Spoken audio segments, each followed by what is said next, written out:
Welcome to Madasaling Pinoy, your prayer partner. Ngayon po ay Martes ng ikalawang linggo sa karaniwang panahon. Ang mabuting balita ng Panginoon ayon kay San Marcos. Isang araw ng pamamahinga, naparaan si Jesus at ang kanyang mga alagad sa tabi ng triguhan. Habang daay, nangingitil ng uhay ang mga alagad, kaya't sinabi ng mga Pariseo kay Jesus, "Tingnan mo ang ginagawa ng iyong mga alagad. Bawal iyan kung araw ng pamamahinga." Sinagot sila ni Jesus,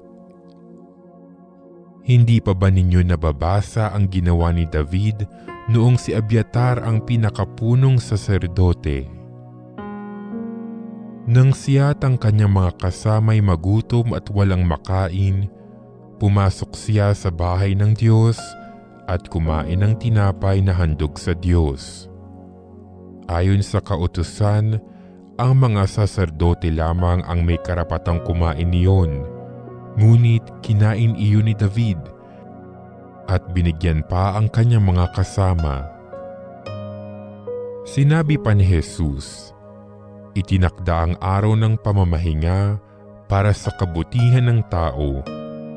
Hindi nilikha ang tao para sa araw ng pamamahinga, kaya't maging ang araw ng pamamahinga ay nasa ilalim ng kapangyarihan ng anak ng tao. Ang mabuting balita ng Panginoon.